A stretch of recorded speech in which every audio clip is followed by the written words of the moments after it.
Hello guys, it's Melissa and welcome to another video where today I am actually doing a renovation of an existing EA build, which I did before for my 21st anniversary house, which was basically just trying to kind of use the items that we got for the 21st anniversary. I just took a house, I think it was in, I'm not sure where it was in, it might have been in Evergreen Harbour or Willow Creek, I'm not 100% sure.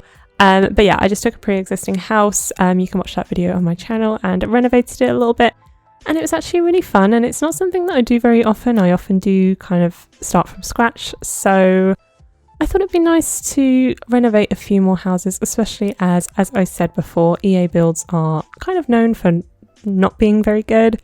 So yeah, it's kind of nice to, I guess, spruce it up. So this is in Evergreen Harbour. And this house, to be honest, is not too bad, but as with most kind of EA builds, if not all, it's, you know, got a lot of kind of space with not a lot of stuff in it. Like, I get it, like I get, you know, it's kind of difficult to build houses that come with sort of expansion packs and come with the game because you can't sort of add loads of details. Like this house that I built, like, I fully understand you couldn't have this in the game because there's just so many items that for like low-end computers, it might be like a real struggle to load. Like, I fully get that, but I just don't know why they make such like big rooms and put like nothing in them. So this house, it wasn't too bad, but the upstairs, they have this huge bathroom. You will be able to kind of briefly see it.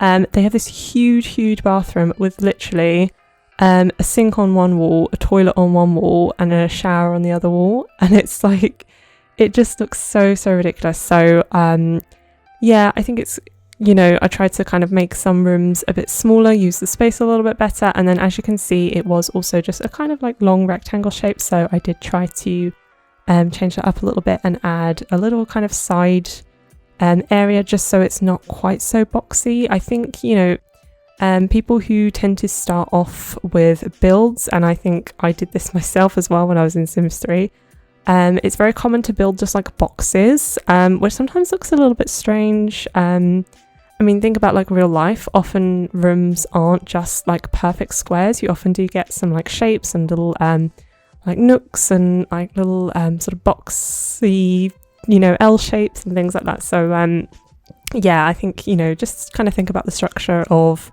like rooms in real life. It kind of helps you to sort of figure out the configurations, if that makes sense. So yeah, boxes sometimes are a little bit difficult to work with. So as you can see, I did kind of just change the shape up a little bit.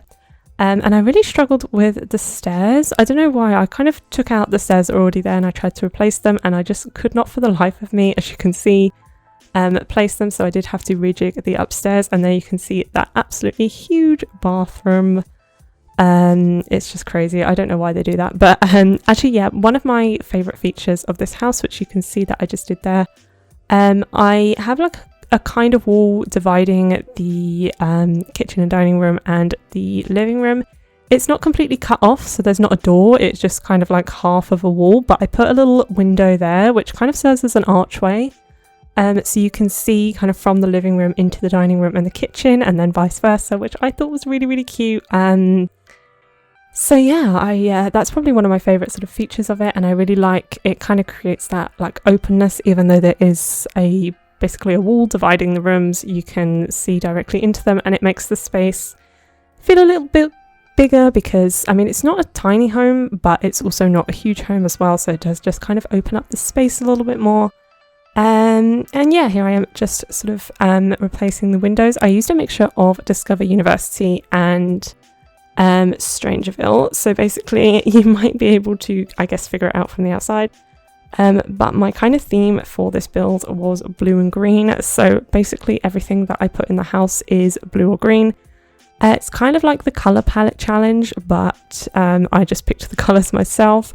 I think just because I did use these Strangerville like fences and doors and windows, that was the whole reason that I went for blue and green, because I thought just to kind of colour that, you know, have that kind of colour scheme run throughout the house. So yeah, everything is green and blue.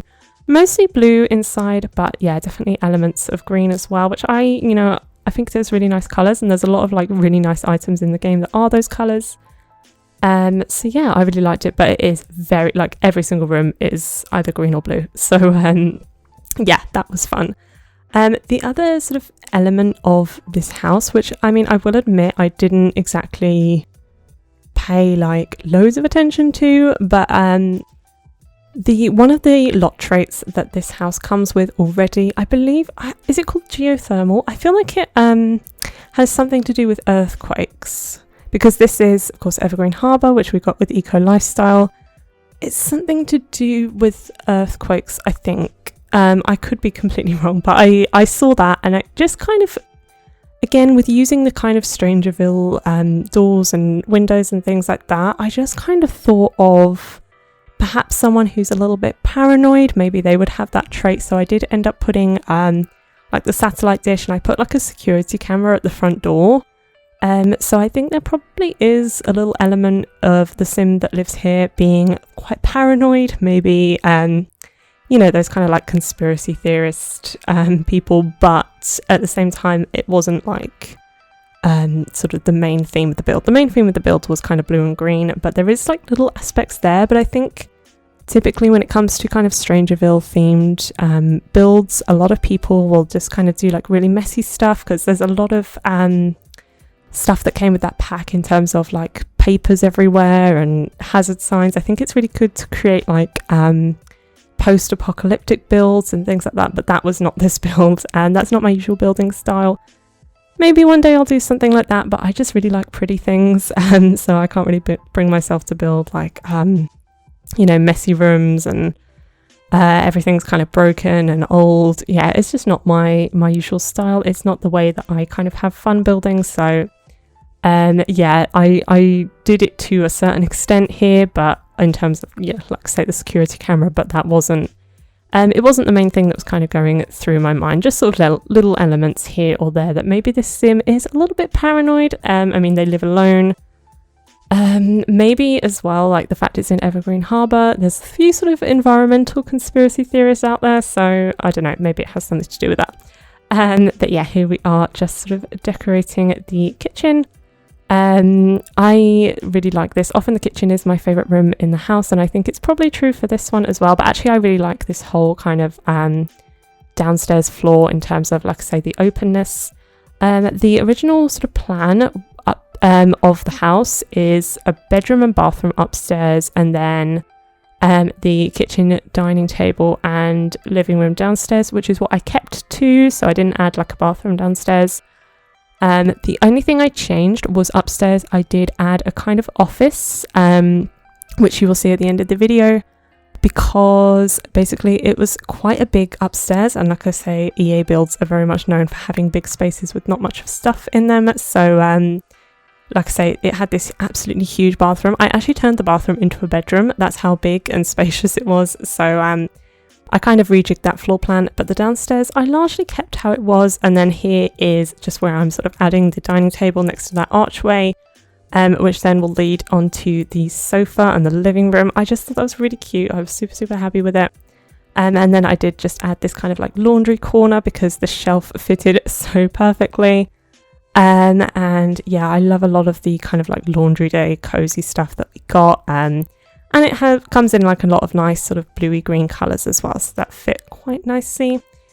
And then yeah, I mean, talking of Strangerville, I actually really like that pack. I know some people don't really like it. I had a lot of fun playing through the storyline. I do. One of the things that really sort of annoys me about Sims 4 packs is kind of their replayability. I think a lot of them basically don't have any. So like, I enjoyed playing with the Strangerville storyline, but I've done it now and I'm probably not going to do it again. Same with things like, you know, if I create a sim to explore the jungle in Jungle Adventure, I'm probably not going to explore the jungle again with a different sim.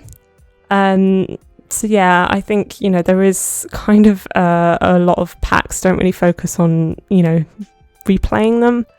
And I do think that Strangerville is the perfect example of that. Like, maybe I will replay it, but probably not for a while it's still fresh in my mind. So yeah, that's kind of a bit annoying. I hate that kind of trend for Sims 4 packs, but there we go. Overall though, I do really like the pack. And this, I love what I did here with the coffee tables, if I do say so myself. But it wasn't even me. I mean, I've seen quite a few sort of builders do this where they sort of take tables and then size them down, because a lot of people have them. I mean, I have them as well, where you have like tables that kind of almost stack on top of each other. So like coffee tables with smaller tables that can kind of go underneath. I have that in my house. I've had, you know, I know a lot of people who have that. So we don't really have that in The Sims 4, at least not without custom content. So you can kind of make it yourself. The family home that I'm playing in at the moment, I do have a sort of resized coffee table. It does cause problems because they kind of put their plates down on it and it just floats in the air. So it does break that immersion in that way, but it looks good. So that's the main thing that matters. And yeah, I tried to, because this room is a little bit more of a box, I tried to break up the space a little bit with a half wall, which you can just see that I did there. And then that kind of serves as a little bit of an entryway. So you're not kind of walking directly into the living room. You've got that little space there with, like, you know, the classic umbrella stand, coat rack and things like that. So yeah, this room was the bathroom, can you believe it? Which I just made into the bedroom, and then it leads directly onto the ensuite, which of course is blue, as you can see, and I used some of the new country kitchen kit furniture, which I really, really like. I love the counter spaces and that sink. It's very rustic. It definitely has those kind of country farmhouse vibes. I really like them, and I know that I'm going to be using those pieces a lot. And then of course lots of hanging plants as well, because my kind of idea for the sim that lives here is one that knits.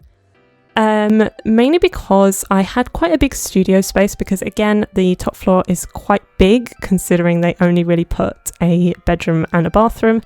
I think you definitely could have more than 2 bedrooms in this house if you wanted to change up the floor plan, but I didn't want to change up the floor plan too much. I guess my idea of renovation was just trying to keep it as similar as possible, but just a bit better decorated, a bit more furnished and things like that. So yeah, this is that study room. It is a little bit bigger, but my idea was to make a sim that knits, because I do think that the Nifty Knitting pack came with some really cute items, and I think it's really sort of fun and relatively sort of easy to furnish a quite like cute studio with lots of sort of knitted items around. So I have got quite a few sort of hanging planters around the house. I also have a few sort of fabricated items as well, like the bed and the rugs, which I kind of imagine this person really likes to shop on Plopsy. So as well as sort of selling on there, they also love sort of finding deals on there. Which I totally relate to in real life. I love Etsy. I love sort of buying small businesses and handmade things. So yeah, that is kind of me. But I don't knit in real life. I don't think I'd be very good at it. But yeah, so this is just the knitting space. And there is a lot of clutter around, because there's a lot of like nice little knitted objects, and also kind of knitting themed sort of clutter items, such as like the book with the pieces of yarn and things like that. But sometimes I do struggle in terms of just making sure it doesn't look too kind of grandma-y, which is not a problem. And I think it's actually quite a cute look. But if you do want to make it a little bit more modern, I don't know, I just find that a little bit of a struggle sometimes. I don't know, I think, but like I say, you do get a lot of really nice items, so I'm not complaining in any way. And I did kind of hang at those kind of clothes racks, because I imagine it maybe sort of doubles up as like extra storage room, and, you know, a place to kind of hang your clothes as well, because I put like a really big mirror as well in this space, so it kind of doubles up as a few different things. But yeah, mainly kind of storage. And yeah, I had a lot of fun placing all the kind of cute items. I love like the knitted turtles and octopus and penguins that you get. Everything is just so cute. But I'm just cluttering up this big shelf, because again, I wanted to place loads of clutter items. I basically just went through the catalogue, picked out all the cute items that I wanted to use, and then just kind of allocated them to the desk and the shelves. Which you can see here. It took me a little while to kind of configure it and make sure everything sat right, but I I got there in the end, and I think it's kind of suitably cluttered, but also not kind of too much. And then, yeah, just a few sort of pieces on the art, pieces of art. I don't imagine that they are a painter, like I didn't put an easel down, but again, I just imagine that they are someone who loves kind of handcrafted things and buying like other people's crafty bits as well as selling their own. So when I make people that knit, I also love to kind of put a computer, because I like to imagine people just running their online business. I mean, I don't. But again, you know, I do love shopping on Etsy, and I love the idea of people kind of having their own business and making their own money in that way. I think it's really, really cool. So that's what I like to imagine with my Sims. You know, they're setting up their kind of business on the computer. So yeah, that's what I was going for. And I think that's pretty much the study complete. So just going on to the last room of the house is the bedroom, which I really like, and is also one of my favourite rooms in the house. I think just because it's a little bit more minimal than the rest of the house, especially the studio next to it as well. But it's really cute as well. I think it's got some really nice like blue furniture items, and I really love that brick wall that also came with the country kitchen kit. So yeah, I love using that now, and I'm going to be using it a lot more. But yeah, that's pretty much the end of the video now. I hope that you enjoyed it. If you are not subscribed to my channel already, I have a lot of speed builds coming, and I am also always open to suggestions for more. So yeah, I hope you enjoyed it, and I will see you in the next one. Bye!